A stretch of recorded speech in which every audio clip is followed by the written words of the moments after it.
નમસ્કાર દર્શક મિત્રો, આપ જોઈ રહ્યા છો B1 ન્યૂઝ। હવે જોઈએ અગત્યના સમાચાર। વિશ્વ પ્રસિદ્ધ તરણેતર મેળો આગામી 6 સપ્ટેમ્બરથી 9 સપ્ટેમ્બરે યોજાશે। તરણેતરના મેળા અંગે આજે તરણેતર ગ્રામ પંચાયત ખાતે કલેક્ટરની અધ્યક્ષતામાં યોજાઈ બેઠક। જિલ્લાના સાંસદ સભ્ય તેમજ ચોટીલાના ધારાસભ્ય, મેળાની કમિટીના સભ્યો સહિત ગ્રામ પંચાયતના સભ્યો રહ્યા ઉપસ્થિત।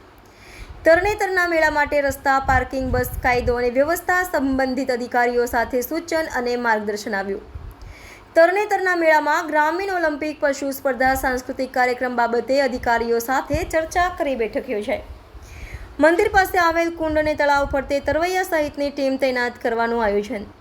રાજકોટ ગેમ ઝોનમાં બનેલી ઘટના બાદ સરકારે મેળા માટે કડક નિયમો સાથેની નવી SOP બનાવી છે, પરંતુ તરણેતર ગ્રામ પંચાયતે તારીખ 28ના રોજ પંચાયતની બોડીની બેઠક બોલાવી લોકમેળાનું આયોજન કરવા માંગતું નથી ઠરાવ સાથે જિલ્લા કલેક્ટરને લેખિત જાણ કરી હતી। આ અંગે જિલ્લા કલેક્ટર KC સંપટે જણાવ્યું કે તરણેતર ગામ મેળાની જે ગ્રામ પંચાયત દ્વારા ઠરાવ કરીને મેળો ન કરવા માટેની કલેક્ટરને પરિપત્ર લખવામાં આવ્યો હતો, તે અંતર્ગત આજ રોજ તરણેતર ગ્રામ પંચાયત એક મિટિંગ યોજાઈ હતી, જેમાં જિલ્લાના સાંસદ સભ્ય ચંદુભાઈ શિહોરા, થાન ચોટીલા ધારાસભ્ય શામજીભાઈ ચૌહાણ, મેળાના કમિટીના મેમ્બરો, પંચાયતના સભ્યો સહિત આ બેઠકમાં ઉપસ્થિત રહ્યા હતા। રિપોર્ટર જયેશભાઈ મોરી, B1 ન્યૂઝ, રાજકોટ। દર્શક મિત્રો, B1 ન્યૂઝને લાઇક, શેર, સબસ્ક્રાઇબ કરો, બેલ આઇકન પ્રેસ કરો, જેથી આપને નોટિફિકેશન્સ મળતી રહે।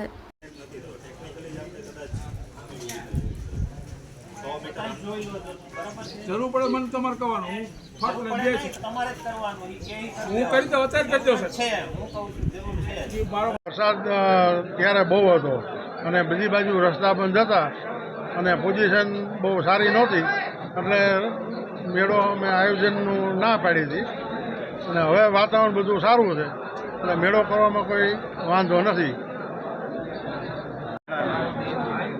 આજે તરણેતર મુકામે મહાદેવના મંદિર ખાતે ગ્રામ પંચાયતના સ્થળ ઉપર કલેક્ટરશ્રી, DDOશ્રી, SP શ્રી, મારા ધારાસભ્ય શામજીભાઈ, તાલુકા પંચાયતના પ્રમુખ, ગ્રામ પંચાયતના સરપંચ અને તમામ આગેવાનો અને ગ્રામજનો, આ વિસ્તારના લગભગ ગામના મુખ્ય આગેવાનોની સાથે મિટિંગ મળી અને તરણેતરનો મેળો રાબેતા મુજબ આ એક સૌરાષ્ટ્રના ભાતીગઢ મેળો છે, આ મેળાને આપણે યોજવો જોઈએ એવો સર્વાનુમતે નિર્ણય થયો અને આગામી પાંચમના દિવસે આ મેળો યોજાય એવો સર્વાનુમતે નિર્ણય લેવામાં આવ્યો અને જે તે વખતે ગ્રામ પંચાયતને ડર હતો, પણ ત્યારે પરિસ્થિતિ એ હતી વરસાદ સતત વરસી રહ્યો હતો। ગ્રામ પંચાયતના મને પણ હોય કે કદાચ વરસાદ વધારે થાય તો આ મેળો ન યોજવો, પણ અત્યારે એવું કોઈ વાતાવરણ નથી, સંજોગો નથી, એવી કોઈ આગાહી પણ નથી, ત્યારે સાતમ આઠમના લગભગ મેળાઓ બંધ રહ્યા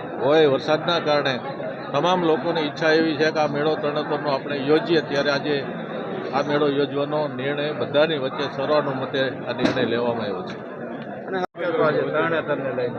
આજે બધા જ આપણા સાંસદશ્રી, ધારાસભ્યશ્રી, ગ્રામ પંચાયતના તમામ સભ્યો, સરપંચશ્રી, અમારા જિલ્લા વહીવટીતંત્રના તમામ અધિકારીશ્રીઓ, SP સાહેબ, DDO સાહેબ અને અમારા સાથી બધા અધિકારીઓ, એમની સાથે આજે તરણેતર ખાતે ખાસ કરીને મેળોનું આયોજન માટેની એક મિટિંગ બોલાવેલી હતી। આગામી સંજોગોમાં હવે ખાસ વરસાદ નહીં પડવાની જે વિષય છે એના સંદર્ભે તરણેતરનો મેળો યોજવા માટે બધાએ સર્વસંમતિથી નિર્ણય કરેલો છે અને આજ રોજથી જ આ બધી કામગીરી અહીંયા ચાલુ થશે। ગ્રામ પંચાયતે જે ઠરાવ આપ્યો છે એ જે તે સમયે ખૂબ વધારે વરસાદ થયો હતો, એના કારણે જે છે એક વિષય આવ્યો હતો, પણ હવે અત્યારે જે બધા બદલાયેલા સંજોગોમાં આપણે ત્યાં વાવાઝોડા કે અન્ય કોઈ પરિસ્થિતિ ઊભી થવાની નથી, ત્યારે આ મેળો યોજવા માટે બધાએ સર્વસંમતિથી નક્કી કરેલું છે।